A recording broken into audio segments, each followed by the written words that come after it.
Hello મિત્રો, ધોરણ 8 વિષય ગણિત ચેપ્ટર નંબર 2 એક ચલ સુરેખ સમીકરણ અને સ્વાધ્યાય 2.1 ની અંદર ગયા વિડીયોની અંદર આપણે જે પણ દાખલા જોયા હતા હવે આગળ બીજા એક્ઝામ્પલની સાથે જોઈશું.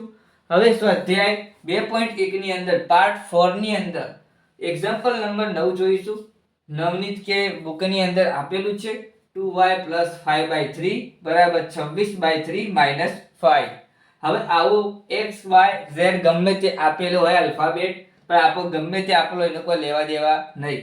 આપણે ખાલી એક્ઝામ્પલ સમજવાથી મતલબ, ગણવાથી મતલબ. હવે આપણે જોઈએ હવે આવું એક્ઝામ્પલ આપેલું તો કઈ રીતે શોધીશું તો જોઈએ. નવમું એક્ઝામ્પલ જોઈએ તો સૌપ્રથમ y અને y બે બાજુ y આપેલું છે. આ y ને આ બાજુ લાવીશું એટલે કે -y ને આ બાજુ લાવીશું એટલે પ્લસ થઈ જશે. તો આપણે આટલા લખીએ સૂચના કે y ને ડાબી બાજુ લેતા, y ને ડાબી બાજુ લેતા. હવે -y હશે તો પ્લસ થઈ જશે. તો જોઈએ 2y + y પ્લસ આ તો લખવાનું જ 5/3 = 26/3. આવું લખી દીધું. હવે જે આ સંખ્યા હતી એને આપણે આ બાજુ લઈ જઈશું. આ પ્લસમાં તો માઈનસમાં થઈ જશે. જે 5/3 છે એને આ બાજુ લઈ જઈશું તો 26/3 - 5/3 થઈ જાય. તો આપણે આટલા સૂચના લખીશું કે 5/3 ને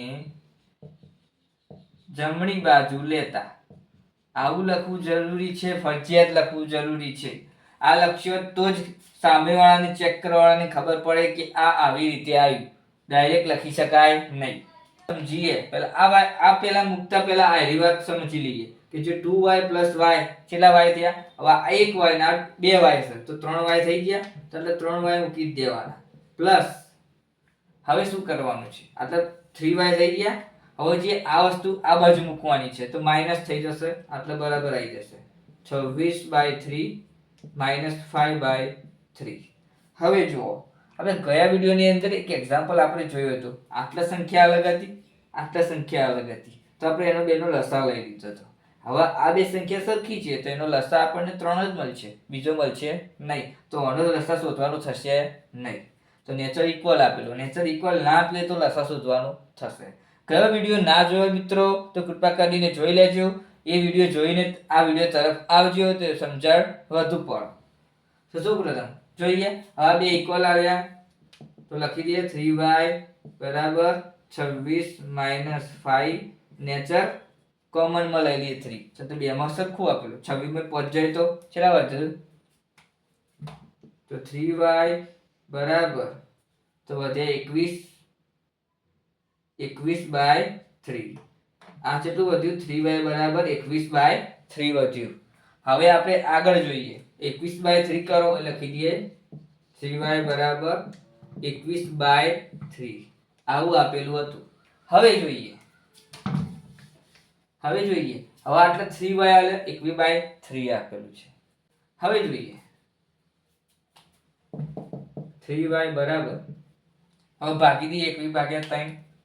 3 વળી ગયા એટલે 7 વધ્યા. તો કેટલું વધ્યા 7. તો 3y = 7 વધ્યા. હવે આપણે શું લખીશું, આટલા માફે કરી લખી દઈએ કે બંનેને 3 વડે ભાગતા. આમાં 3 વડે ભાગી નાખીએ તો એનું સોલ્યુશન મળી જાય. જે સંખ્યા આ બાજુ હોય ને એને આપણે વડે ભાગી દેવાના. ઇન શોર્ટ તો જુઓ 3y ભાગ્યા 3 વડે ભાગી દઈશું બરાબર 7/3 વડે, એટલે 7 ને 3 વડે ભાગીશું.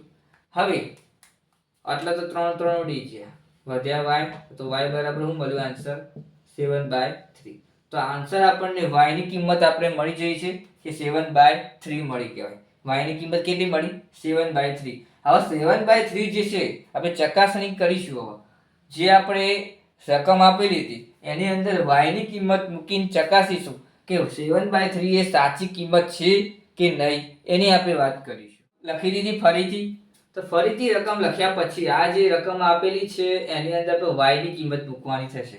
y ની કિંમત આ જે મૂકીશું એની અંદર જે આપણે સાદું રૂપ મેળવીશું, જે આન્સર આપણે સરખું મળે. ડાબાની કિંમત આને ડાબી બાજુ કહેવાય અને જમણી બાજુ કહેવાય. તો ડાબા બરાબર જવાબ લાવવા માટે એની જે આન્સર મળે છે એનો સરખો મળવો જોઈએ. જેમ કે હવે આ કહેવાય ડાબી બાજુ, તો ડાબી બાજુની પહેલા આપણે વાત કરી કે ડાબા બરાબર કિંમત આપેલી છે 2y + 5/3 આપેલી છે ને. હવે y ની જગ્યાએ શું મૂકવાનું? 7/3.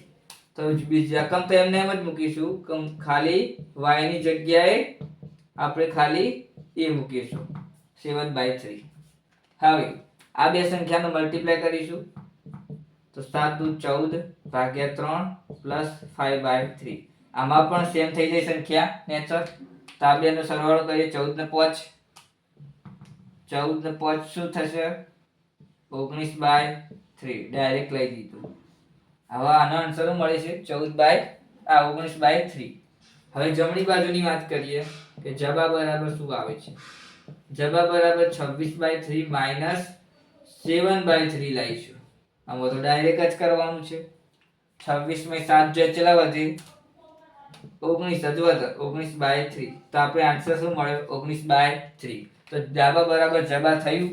તો આથી આપણે કહી શકીએ કે ડાબા બરાબર કે ડાબી બાજુની કિંમત જમણી બાજુની કિંમત બરાબર થાય છે. તો આપણે કહીએ કે આ જવાબ સાચો છે, આ આન્સર સાચો છે એવું કહી શકાય. બરાબર.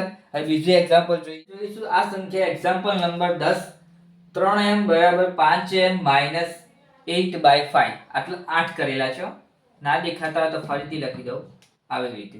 તો જો પ્રથમ આનો આપણે સોલ્યુશન લાવી દઈએ. તો જુઓ, આને કહેવાય ડાબા, આને કહેવાય જબા. આપણે એ તો ખબર પડી ગઈ છે ને.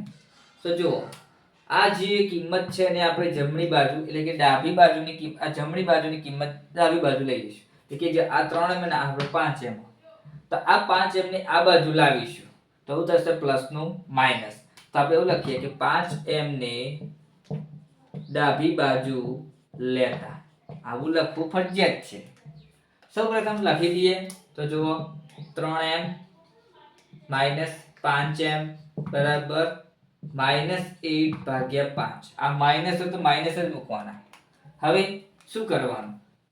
3 માંથી 5 કાઢવાના તો શું વધશે? -2. ચમ -2 વધ્યા?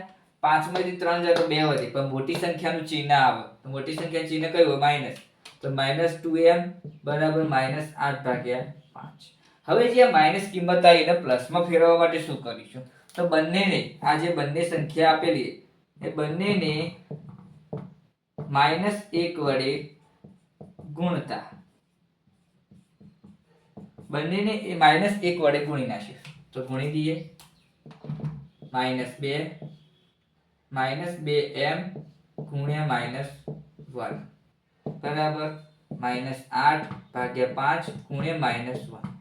માઇનસ માઇનસ પ્લસ, તો આપણે શું વધ્યું? આટલે 2m થઈ જશે પ્લસ ની જગ્યાએ, માઇનસ ની જગ્યાએ.